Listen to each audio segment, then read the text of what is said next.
काल भैरव को भगवान भोलेनाथ का अवतार माना जाता है।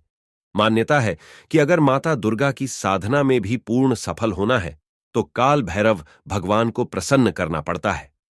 सिद्ध भैरव साधना करने वाले साधक की शक्तियां काफी बढ़ जाती हैं।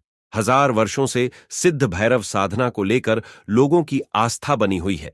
हिंदू धर्म ग्रंथों के अनुसार 4 युग होते हैं: सतयुग, त्रेता युग, द्वापर युग और कलयुग। अभी कलयुग चल रहा है। माना जाता है कि इस युग में धर्म की हानि होती है और असुरी शक्तियों का बोलबाला रहता है। सिद्ध पुरुषों ने कलयुग के कहर को कम करने के लिए काल भैरव भगवान की साधना को अत्यधिक जरूरी माना है। सिद्ध भैरव एक गुप्त साधना है। इसकी विधि भी गुरु शिष्य परंपरा के अनुसार चलती है, यानी गुरु इसका ज्ञान अपने शिष्य को देगा और उसका शिष्य गुरु बनने के बाद अपने शिष्य को। यही क्रम चलता रहता है। किसी तीसरे से इसका जिक्र करना भी गलत समझा जाता है। किसी विशेष दिन पूरी आस्था से सिद्ध भैरव साधना की जाए तो साधक को मनचाहे फल की प्राप्ति होती है। धार्मिक कथाओं के अनुसार मार्गशीर्ष अष्टमी को भगवान शिव ने काल भैरव के रूप में अवतार लिया था। यह दिन काल भैरव का सिद्ध दिन हो गया। काल भैरव भगवान शिव जी के रौद्र, विकराल और प्रचंड रूप हैं। काल भैरव भगवान की साधना मन में कोई इच्छा रखकर ही करनी चाहिए, क्योंकि यह एक सकाम साधना है।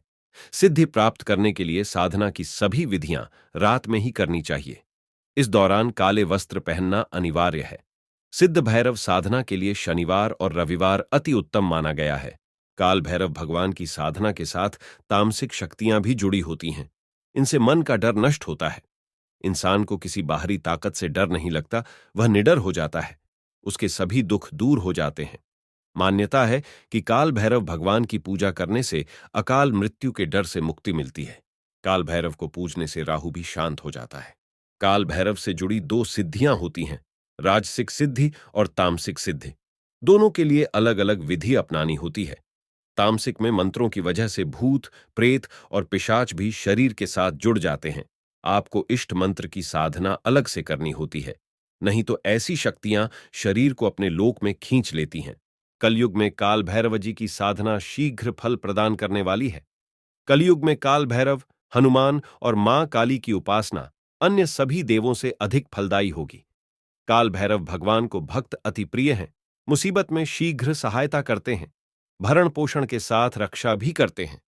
काल भैरव सिर्फ शिव और मां पार्वती की आज्ञा पर चलते हैं। शिव महापुराण में ब्रह्मा जी और भगवान विष्णु के बीच एक बहस से काल भैरव की उत्पत्ति का पता चलता है। विष्णु भगवान ने ब्रह्मा जी से पूछा, इस ब्रह्मांड का श्रेष्ठ रचनाकर कौन है? ब्रह्मा जी ने स्वयं को सबसे अधिक श्रेष्ठ बताया। ब्रह्मा जी की वाणी में अहंकार था। इससे भगवान विष्णु क्रोधित हो उठे। जब विवाद बढ़ा तो दोनों देव चारों वेदों के पास उत्तर जानने के लिए पहुंचे। ब्रह्मा जी और भगवान विष्णु सबसे पहले ऋग्वेद के पास पहुंचे। ऋग्वेद ने प्रश्न सुनने के बाद कहा, शिव ही सबसे श्रेष्ठ हैं। वह सर्वशक्तिमान हैं और सभी जीव जंतु उन्हीं में समाहित हैं। यजुर्वेद, सामवेद और अथर्ववेद ने भी यही उत्तर दिया। चारों वेदों के उत्तर सुनने के बाद भी भगवान विष्णु और ब्रह्मा जी का अहंकार शांत नहीं हुआ। वे चारों वेदों पर जोर जोर से हंसने लगे। तभी वहां महादेव शिव आ पहुंचे। ब्रह्मा जी और विष्णु जी के अहंकार को देखकर शिव जी क्रोधित हो गए। उन्होंने अपने अवतार काल को उत्पन्न किया, जिसे काल भैरव नाम दिया। काल यानी मृत्यु का देवता। काल भैरव ने ब्रह्मा के सिर को धड़ से अलग कर दिया। इसके बाद भगवान शिव ने काल भैरव से सभी तीर्थ स्थानों पर जाने के लिए कहा, ताकि उन्हें ब्रह्म हत्या के पाप से मुक्ति मिल सके। भैरव भगवान के हाथ से ब्रह्मा का सिर काशी में जिस स्थान पर गिरा, उसे कपाल मोचन तीर्थ कहा जाता है। उस दिन से लेकर आज तक काल भैरव यानी भैरव बाबा स्थायी रूप से काशी में ही निवास कर रहे हैं। भैरव बाबा का मंत्र और विधि: प्रातःकाल स्नान के बाद काल भैरव भगवान की पूजा करनी चाहिए। उनके वाहन कुत्ते को मीठा खिलाना चाहिए। आटे के बने पुए भी खिला सकते हैं। भगवान काल भैरव को जलेबी, पेड़ा आदि चढ़ाया जाता है तथा पान और नारियल का भोग भी लगाया जाता है। काल भैरव बाबा का मंत्र इस प्रकार है। आइए मेरे साथ बोलिए।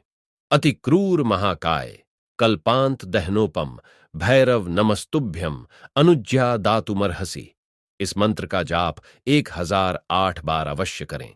अनंत शिव आपका कल्याण करें। अगर ये वीडियो आपको अच्छा लगा है तो इसे जरूर अपने सगे संबंधियों के साथ शेयर करें।